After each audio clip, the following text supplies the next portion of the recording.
Shalom. I'm Rabbi Scott with Beth Yeshua Messianic Synagogue. Welcome. This is our Wednesday night Torah teaching. We go through the Torah on these nights and wanted to share this with you during this time of coronavirus. So we're recording this teaching and sharing it with you over our YouTube channel. If you browse around our YouTube channel, you will see other videos and teachings and some other informative stuff. If you arrived here via Facebook, then you will see on our Facebook page some of the other things that are going on with our community, all of which right now is in this sort of virtual community, if you will, over the internet. So I wanted to go through the Torah portion with you this week and share this with you. I think there are some things that are very valid and significant and relevant in the modern age in this week's portion. So if I can do that with you, that should be a lot of fun. So looking forward to that. So let's begin. We begin with a recap of the Torah portion, just going back and summarizing the Torah portion. And this week we have two portions. Normally the Torah, the first 5 books of the Bible, are broken up into 55 parshas, and most of the weeks you have one parsha per week. This is one of those occasions when we have two, and this week the two portions, the two parshiot, are called Tazria and Metzorah. Tazria is Hebrew for she conceives, and it is found Vayikra, Leviticus chapter 12 and 13. Metzorah is the person afflicted with tzara'at, what we might call the leper in English, and this is in Vayikra, Leviticus chapters 14 and 15. So 4 chapters this week over 2 parsha, 12 through 15 in Leviticus. So just to summarize, we're dealing with Tumah and Tahara, these principles of unclean and clean, or purification. We begin with if the woman conceives, of course, with Tazria, if the woman conceives. 7 days following the birth of the child, she is unclean and Tumah. The 8th day is the day of circumcision, and then she must wait an additional 33 days for what is said to be the purification of her blood. This is with a male child, of course. The female child, she is considered impure for 2 weeks, and then she must wait an additional 66 days for the purification of her blood, is what the text says. At the conclusion of which she comes to the priest at the entrance to the tent of meeting, and she brings a year-old lamb and a young pigeon or a turtle dove. She offers the lamb to make atonement. If she is too poor to bring the yearling lamb, she is to bring 2 turtle doves or 2 pigeons. The lamb or 1 pigeon is, of course, the olah offering. It is totally burned up. And then the other pigeon, turtle dove, is the chatat, the sin offering. And that summarizes, for the most part, chapter 12. Moving on to chapter 13. Begins if a man has a mark or a swelling or a scab, a mark, a concern. And it begins introducing this principle, nagat tzara'at, in Hebrew. The Tree of Life translation is a plague mark. The Complete Jewish Bible Stern's translation calls it a disease tzara'at. ESV version calls it a leprous disease. In Hebrew, nagat tzara'at. The priest is to examine the person, and based on certain observations, the priest puts him in isolation for 7 days. And then the priest examines him again, and if the conditions continue, if it's faded, and if certain conditions are met, then the person is declared clean. However, if it has spread or if certain conditions are met, he is declared unclean, and it is declared tzara'at. He is examined again to determine if the disease has spread or is healed, and if it remains, he is isolated, and it is a plague, a nagah. There are various examinations and conditions that determine if the person remains afflicted or has been healed. We remember from the narrative of Yeshua in the Brit Chadashah that when Yeshua healed someone who was called a leper, that person was to present themselves to the priest for an examination. When you think you've been healed, you go to the priest for an examination, and the priest examines you and declares you healed or not. The affliction requires isolation. The person afflicted with tzara'at is required to be isolated. And then we go on and we discuss dealings of tzara'at in clothes and on materials and in the walls of homes and so on and so forth. Chapter 14, the Metzorah, is the one with tzara'at. And the chapter 14 has the cleansing offering.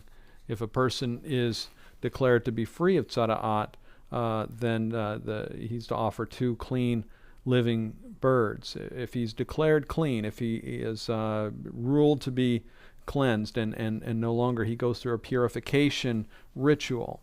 And this purification ritual requires 2 clean living birds, a piece of cedar wood, a piece of scarlet thread or cloth, a hyssop, and these items are brought, and you are to kill one of the birds over living water in a clay pot. And you are to dip the cedar wood, the scarlet thread or cloth, the piece of thread, and the hyssop into the blood with the living bird in the blood as well. And you're to dip all these things into this blood. And you're to sprinkle it on the person who is declared clean 7 times. And then you are to release the bird over a field. The bird is to fly away over a field.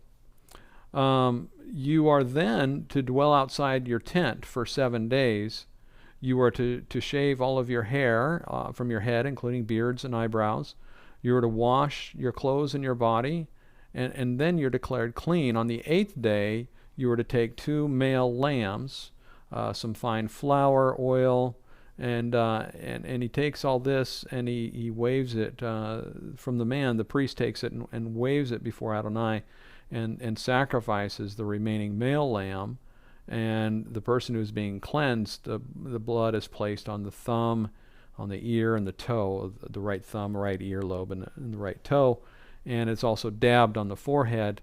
And in this way, the text says you are to make atonement. There is an accommodation, once again, for poverty. If a person is too poor, they have an alternative sacrifice. Okay. Again, leprosy is discussed in a house. The plague, again, nagah. The fluid discharge. And then we go on with some other discharges. We talk about a fluid discharge from a man is unclean. A seminal discharge from a man is unclean. A woman has a menstrual flow discharge called her nidah. She is unclean. A woman has another kind of discharge that is not a nidah, ongoing, menstrual rather, then she is declared unclean. So to just recap this, we have childbirth. The woman is unclean for 40 days if it's a boy, 80 days if it's a girl. Tzara'at, declaring the person unclean if they have this nagah, tzara'at, what we would call leprosy. A male is unclean with a discharge of fluid and blood. A male is unclean with a seminal discharge. A female is unclean with a menstrual discharge, and a female is unclean with other discharge. In the context, these discharges are generally thought to refer specifically to the reproductive organs. That's what these discharges are referring to. So what do all these have in common? What are the common elements of this entire sort of list of items here? All but the tzara'at have to do with new life, with the reproductive system of the man and of the woman. Why is tzara'at sandwiched in the middle of all this stuff having to do with reproduction and new life and childbirth? It's as if we have things regarding the reproductive system, and we start with things regarding childbirth, and in the middle of this is the tzara'at. Rambam explains the common denominator of all these impurities is some degree of contact with death. When we think of reproduction, we think of childbirth and giving birth to children, we think of new life, of course, but also it needs to be acknowledged that there's also the risk of death in that. A seminal discharge is an occasion where life fails to bring forth life.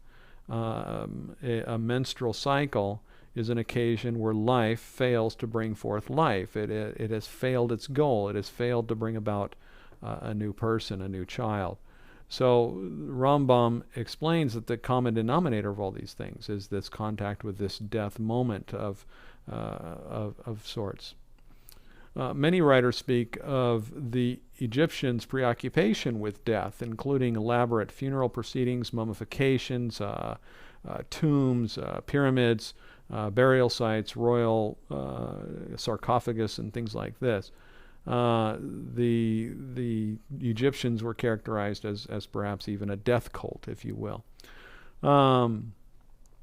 You have impurity with certain kinds of animals in death. When you touch a live pig, you're not impure. But if you touch a clean animal that has died of natural causes or accident, you become, if you touch the carcass of an impure animal, you become unclean. Life does not convey impurity. Only death conveys impurity. So when you touch an unclean animal, you're not dead. Menstruation is a connection with death, and that life was not allowed to be brought forth. Likewise, the seminal discharge. And so that's a little help on that understanding. But again, going back to this dilemma of why Tzara'at was sandwiched in the middle of some of these other discussions. In Bamidbar, Numbers chapter 12, we have this narrative where Aaron and Miriam come against Moses. They begin to slander Moses in a classic example of Lashon Hara, the what is called the evil tongue, speaking badly against someone else. So Aaron and Miriam came against Moses, and the text says, now Moses was the most humble man on the face of the earth, declaring the value of Moses in Adonai's eyes. And so it says in the text, in the narrative there, this is chapter 12 of Numbers of Bamidbar, that Adonai called the three of them to the tent. It says out to the tent, that they were called out, to go out to the tent. This is one of the places that bolsters my theory that there were two simultaneous tents. Going back to another discussion, and that is that we have the tent of meeting, which is the Mishkan, which is the tabernacle, and that is one tent. And that was where the priests went. That was where the altar was. He went to make atonement. But in the text, all the way back when we first received the instructions and began the work of building the Mishkan, we had this discussion of this other tent that was outside the camp, that people would go there to meet with Adonai and discuss things with Adonai, that you would go into the tent and Adonai would stand at the doorway of the tent. And the question was, what became of that tent? Did that tent get replaced with the Mishkan, or did that tent remain simultaneously with the Mishkan? My theory and my thought on the matter, my study has led me to believe that both tents were simultaneous, at least for a good period of time. And what you would do is, if you were a common person, you couldn't go to the Mishkan. You couldn't go into the Mishkan because that was where the priests went to minister to Adonai. But you were allowed to go to this tent of meeting outside the camp to meet with Adonai, indicating that we have a communal life with Adonai, but we also have a personal life with Adonai. And our personal life is very private, and you stand alone between you and God. When you approach Adonai, it's you and Him. You are always, in that sense, alone with Him, but we are always in community with Adonai, and that is reflected by the Mishkan in the midst of the camp, in the midst of you. All right.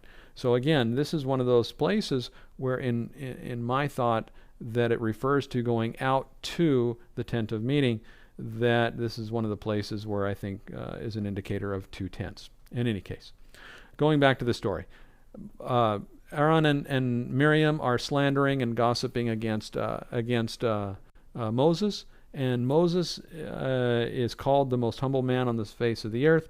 And notice that Moses does not defend himself, nor does he appeal to Adonai, because perhaps one conclusion is that their accusation was valid, and there's some other, or just that he was incredibly humble and allowed Adonai to defend him rather than him defending himself. Okay, so Adonai calls the three of them out to this tent, and it says that Adonai came against them, Miriam and Aaron, came against them and reminded them of Moses' faithfulness, that Adonai speaks to Moses face to face. And then we have this in the text, chapter 12 of Numbers, verse 9. Adonai's anger burned against them, and he left them. When the cloud lifted up from the house above the tent, behold, Miriam had sara'at, like snow. And Aaron turned toward her, and behold, she had sara'at. So what happens is the cloud is there, the cloud goes up, and the presence goes away. The presence of Adonai leaves them, but Adonai's wrath was upon them, and as the cloud lifts, we see Miriam, and she's covered with what we'll call leprosy, tzara'at, like snow. And look at this next line, verse 11, again, Numbers 12. He said to Moses, "Please, my Lord, don't hold against us the sin we have committed so foolishly." So he repents of the sin, that what they did was wrong. And then verse 12, "Don't let her be like a stillborn baby who comes from his mother's womb with his flesh half eaten away." The tzara'at that she had, looking like snow, it says here, what it likely was that gray pallor that you see in a stillborn child, that sort of grayness of death, and this horrible image of the child coming forth from the mother's womb with its flesh half eaten away. In Deuteronomy, Devarim, we have this Zachor et Asher Asa Elohecha la Miriam. Remember what God did to Miriam when Miriam spoke so negatively against her brother Moses, and she was afflicted with Tzara'at. So what I want you to do is see the connection that the text is making between leprosy and childbirth. And let's just take that point and put that on the back burner, and let's move on, but we're going to circle back to that a little bit later. At this point, we want to notice the procedure for cleansing the person after being declared clean from tzara'at. At this point, when a person is declared clean from tzara'at, it says that we take 2 live birds, a cedar stick, a piece of cedar wood, scarlet thread or strip of cloth, like probably a narrow strip, like a shoelace strip or something, in scarlet, and hyssop. And the blood of the bird is shed over the waters, so the blood would mix with the water. When else do we see blood mixing with water? When in our human experience do we have blood mixing with water? It's at the birth of a child. When a woman is getting ready to give birth, what's the first indication? Her water breaks. And then she gives birth, and then there's bleeding, and the bleeding even continues after the birth. And so we say this, that it is through blood and water that we have childbirth. It is through blood and water that a child is born. What else do we notice about the purification ceremony? Notice the cedar stick with blood on it. When did we also have another piece of wood with blood on it? It would be at the Passover. We just talked about this. Well, at the Passover, in fact, what we did at the Passover, what did we do? We took a hyssop branch, and from the blood of the sacrifice, a Paschal lamb, the Passover lamb, from that sacrifice blood, we took the blood with the hyssop and we spread it on the doorposts. And once again, we've got hyssop. We've got a piece of wood. We've got the blood and the water. And what did we do with the Passover lamb? In Hebrew, it says that after we sacrificed it, we roasted it with its head along its legs. And the traditional image there is that of a lamb with its feet tied up close to its head. So you have this picture, this image of the lamb with its feet and its head closely tied together, and it creates the image of the fetal position. And this is how we roasted it, the fetal position of the lamb. And this is on the night of the plague. This is the night of the Passover plague, with the death of the firstborn, corresponding to the Passover of the people of Israel, the firstborn of nations. So we had the death of the firstborn of Egypt, and we had the deliverance or the birth, the successful birth of the firstborn nation. And I've talked with the folks at Beth Yeshua about this many times. That is that the blood on the doorposts of the house is like the opening of the womb, the opening of the birth canal.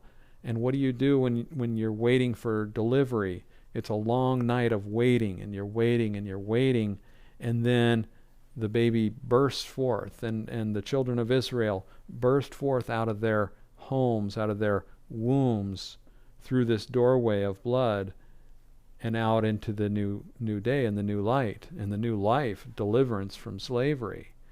In the same way that all the Egyptians were stillborn, that is, born but dead, in a corresponding way to that, the Israelites were born alive on that day, in that moment.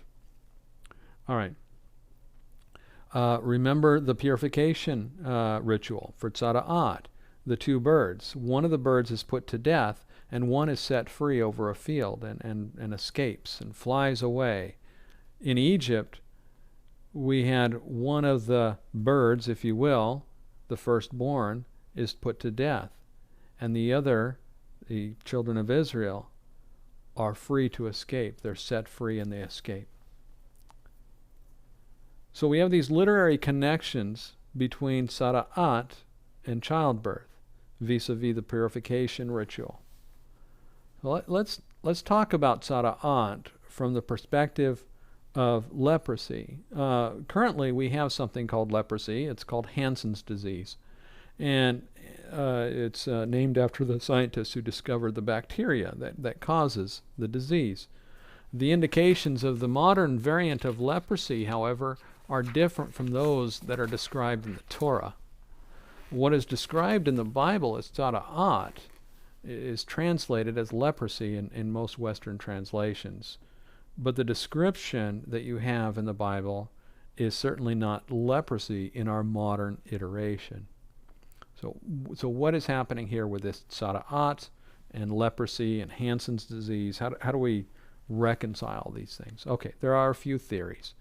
The first theory is that the disease indicated by tzara'at in the Bible is a variant of leprosy, but that leprosy has mutated and evolved over the eons of time, such that our modern leprosy, Hansen's disease, doesn't look like the tzara'at of the Bible, but it is the same disease, if you will.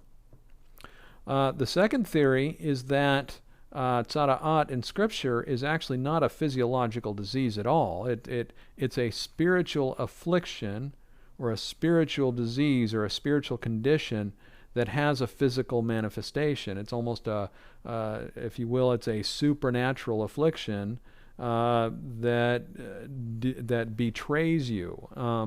Imagine if you lied and you got a spot on your forehead, or if you stole something and you got a spot on your hand. If you sinned or transgressed, all of a sudden you have a physical expression of that. And that's the theory, that tzara'at is some sort of physiological expression of a spiritual condition. The third is that the tzara'at of the Bible is a different disease that has been eradicated over time. It just died out over time, and we just no longer have that disease, if you will. Now, at the time of Yeshua, we have multiple historical records of leprosy and Yeshua's healings of leprosy. And it was responded to at the time of Yeshua in the same way that it is prescribed in the Torah. So, or at the time of Moses. So leprosy in Yeshua's time, we can conclude, was the same as leprosy in Moses' time. The leprosy in Yeshua's time was tzara'at. The leprosy in Moses' time was tzara'at. We have a continuance at least there. So the only real question is, okay, what has happened in the ensuing 2,000 years since Yeshua? Those are the few theories that we offer. The spiritual implications of leprosy are profound, as are the physical implications of tzara'at. It was a profound risk to the community. Another theory, and this might be the fourth theory if you want to call it this, is that what was happening was you had these initial opening symptoms to tzara'at, and these initial opening symptoms were going to result in leprosy by some variant or some sort of expression. And the Torah prescribed such immediate response to those first sort of indicators. Like when you first got a little spot on your hand or on your face or something like this, you were to go to the priest immediately, because the implications of an epidemic of tzara'at in that community would have been devastating. And so this is why we don't recognize the symptomology. Perhaps the earliest indicators of Hansen's disease in our day are perhaps a little bit different. But the reason that it looks different is because of this idea that they were so vigilant, and the Torah was so vigilant in prescribing to them that they get ahead of this disease and they not let it get out of hand, and that they respond very quickly. Because the net effect of this tzara'at is that they were isolated, and the tzara'at couldn't proceed. It couldn't grow. It couldn't become an epidemic in the community. And this is extended even to the expressions of tzara'at in clothing, or in leatherwork or saddlework, other materials, even to the walls of a house. In fact, if you could not eradicate the material, if you couldn't eradicate the outbreak of tzara'at in a house, that house was to be demolished, and the materials were to be taken outside the camp and outside the place where it could be transmitted to other people. This is the level of remediation or intervention that was prescribed by the Torah in an attempt for them to not have this tzara'at become an epidemic. How profound in this day and age of the coronavirus and our valiant but so far unsuccessful attempts to head this epidemic off. Very, very interesting coincidence that we're studying in the Torah passage, Torah portions for this week. All right, so continuing on, the spiritual implications of leprosy are profound. This idea of being stillborn, this idea of not making it into life. Consider, I said it earlier, that life is to beget life. The seminal discharge that doesn't beget life, the menstrual flow that doesn't beget life, is something that brings about impurity or this condition. And likewise, our lives need to bring forth eternal life. This life that I live here in this span of 70 years, what is the conclusion of my 70 years? The conclusion of my 70 years needs to be eternal life in Yeshua. Anything less than that is a failure. Likewise, a woman says she's pregnant. She says she's 8 weeks along or 12 weeks along. And what is the goal of that? What is the goal of that pregnancy? It is to bring about life. If that pregnancy does not result in life, then it's a failure. It's a tragedy. Likewise, our lives here, if they don't beget, if they don't result in, if they don't conclude in eternal life in Yeshua, that's a tragedy. And so we have these connections and implications. Another aspect of this, though, is this idea of the parallel between the stillborn, the stillbirth, and not being in community. For a traditional Jewish person in the times of the Torah and in the times of Yeshua, to be outside the camp is to be isolated, to be cut off from his people. Remember, if we don't keep the Passover, we are to be cut off from our people. For a Jew to be outside the camp, to be cut off from his people is to be cut off from his community. It's the same as a believer to not make it into eternity. You who believe in Yeshua, you know that you're going to make it into eternity.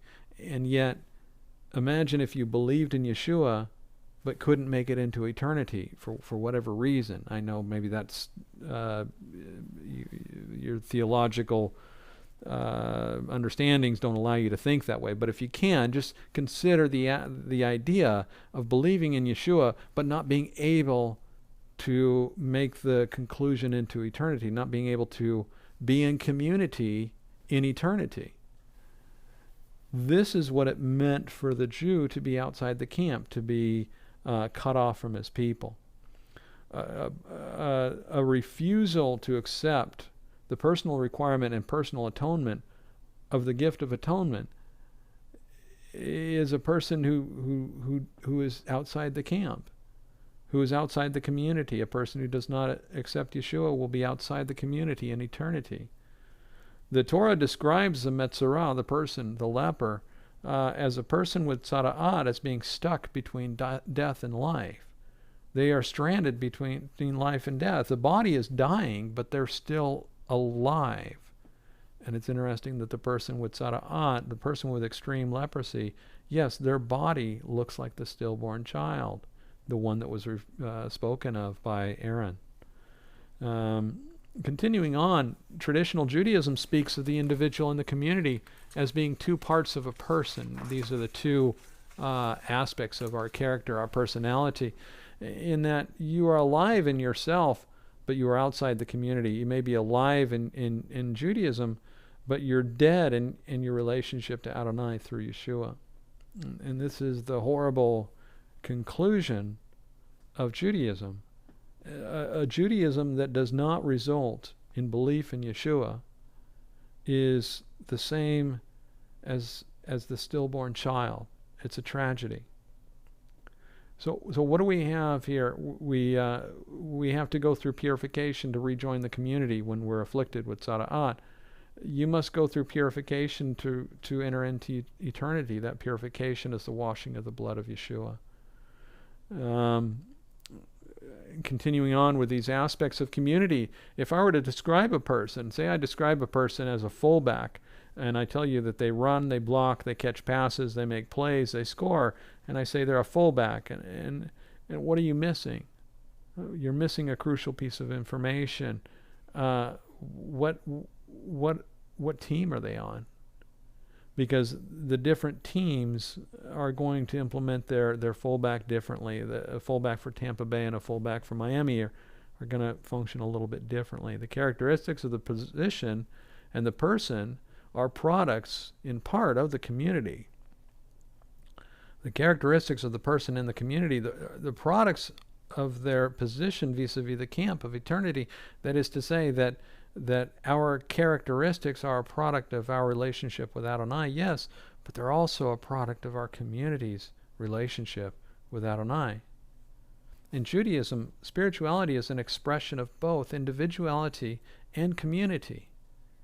In Judaism, you have a personal relationship with Adonai, no question, but not exclusive of your position in the community of people who have a relationship with Adonai. This is why the Metzorah purification ritual is so crucial. You see, the Gentile, Western, evangelical Christian sort of perspective on this is that you have a personal relationship with God. And you can continue to have that personal relationship with God almost in isolation. And while there may be times of persecution, times of difficulty, times of trial, when you are fasting, when you're not able to participate in the community, or for various reasons you may not be able to participate in the community, those are rare, and they are not the norm. The norm is that you are in community, and that your characteristics come both from your spirituality as an individual, but also in your spirituality as part of the community. This is why the Metzorah purification is so crucial, and this is why the Metzorah purification ritual is so powerful for those of us who recognize Yeshua in the purification of the Metzorah, the wood, and the wood with the blood on it, and the bird that's set free, and the bird that dies to become atonement. Tzara'at conveys impurity. It's a form of bringing death to the skin. Aaron invokes that as he says, Miriam looks like the stillborn child. It's an attribute of death. When a mother gives birth, it is the blood that issues after the mother gives birth that renders the mother unclean. Common denominators linking various types of impurities is the presence or contact with different manifestations or expressions of death. Life means not only living, breathing, alive creatures, but life is also that which produces life, or affirms, or nurtures, or maintains, or brings forth life.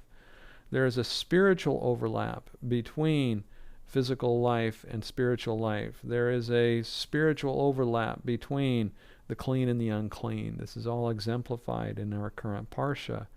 The Tazria and the Metzorah are bound together in addressing this. And this is one aspect of why we're looking at both of these Parsha together. We begin with the birthing mother. We go on to the plague, the person of the Metzorah, and this is the expression of atonement in this way that we have in the person of the Metzorah, in the purification ritual of the Metzorah. So, last I wanted to address this word. The word is nagah in Hebrew. The word means plague or affliction. In our modern experience, we're dealing with COVID-19 as a nagah. It has us confined to our homes. We are isolated. We are in lockdown. This isolation has us living compromised lives. Many people are living in fear. Many people are living in isolation and various forms of almost schizophrenia. We have a form of social contact through this social environment of Facebook and texting and phone calls, which is less than 50 years old, our ability to communicate these ways. So we have a social structure of sorts, but we're in isolation. Consider the Metzorah, the person with leprosy. They have a social sort of fabric of sorts, but they're still in isolation. They're outside the camp. So we're in isolation here. And the question is, what do we do with this? This isolation, some of us are trying to make this a time of introspection, a time of assessment. Some of us are trying to be very ambitious and grow and take on new challenges and understandings and become better as people. And that's probably noble and good. Notice this parallel that for the days following the birth of a child, which is a perplexity in itself, how would having a child make the mother unclean? Why should that make the mother unclean? And this is one of the teachings on it, and this comes from a couple different sources. Some of you know Rabbi David Foreman, who speaks about this at some length. And it is this idea that you have a time of introspection after the birth of a child because you've had a near-death experience. You've had a brush with immortality. You've had a brush with life versus death. In that your child came forth alive, but it could have come forth dead. The delivery could have failed. That's a way of looking at this. In the 33 or the 66 days following the birth of the boy or the girl, what does a birth mother do while she is in her time of somewhat isolation? She considers the destiny of the child.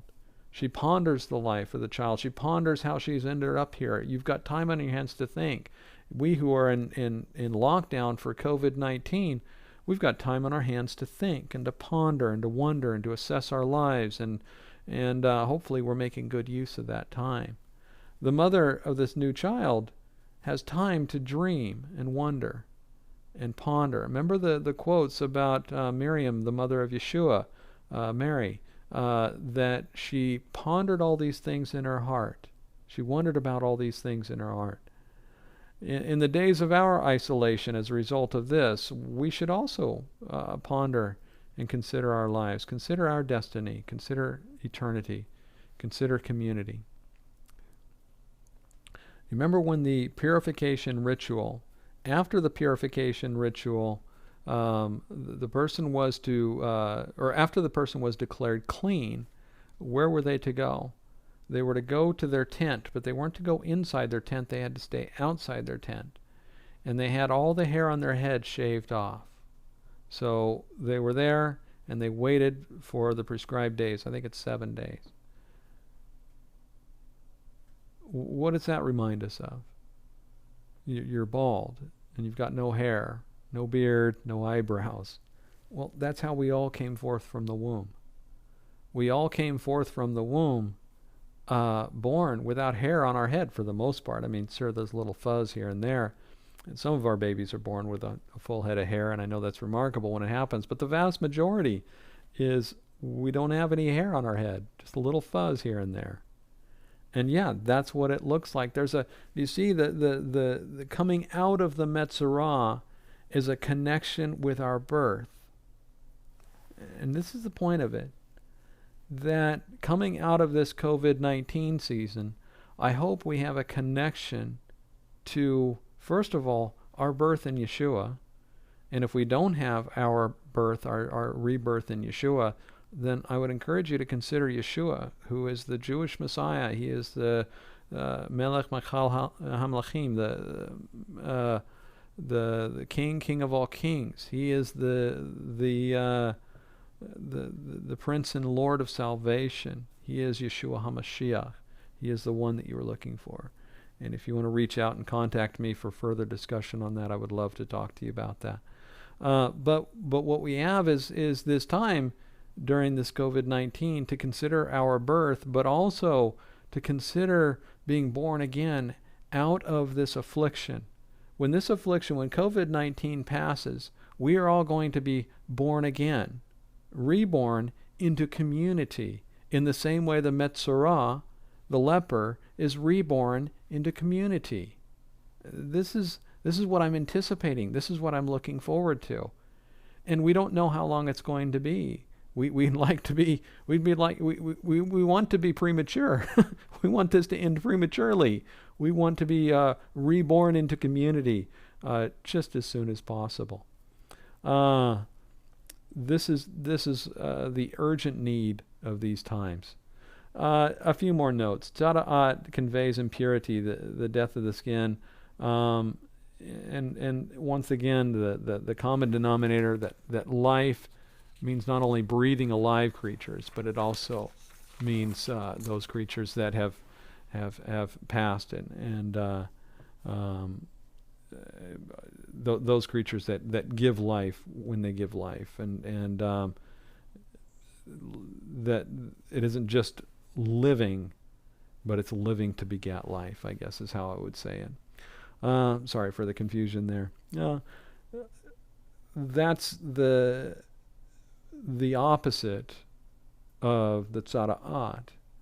The tzada'at is life begetting death until death wins. What is our understanding of sin? Many of us sin and don't die immediately. When Adam and Eve took from the tree of knowledge, in spite of the fact that Adonai God said they would die, they did not die immediately. But there was the impending death. They were going to die spiritually. They had died spiritually. They were going to absolutely die physically. And it began that process of death. But also, it began a process of, this kind of zombified, if you will, existence, which is our existence under sin, under the law of sin. And that's the takeaway, I think, with the understanding of the Metzorah, that we are given a purification, and our purification is in the atonement of Yeshua, the Lamb's blood. And as that atonement is made for us, we're able to enter both the community of the believers, but also into communion with Him and with His Spirit. So that concludes my teaching this week on the two parshiot for this week, Tazria and Metzorah. If you have any questions or discussions, please reach out to me using either the comments or the email. You can contact us on our Facebook site. All this is available on our YouTube channel. As before, I'll say a blessing over you and just ask that Adonai would take care of you and be close to you. And may you, in this time of this affliction, draw closer and closer to Him by His Spirit and by Yeshua. I'll say the blessing. Evarech Adonai yerishmerecha, Ya'er Adonai panav elecha v'chunecha, Yisa Adonai panav elecha ve'asem lecha, Shalom, Shalom. The Lord bless you, the Lord keep you, the Lord make His face to shine upon you and be gracious unto you, the Lord lift up His countenance on you and give you rest, peace, Shalom. Shalom, Shalom.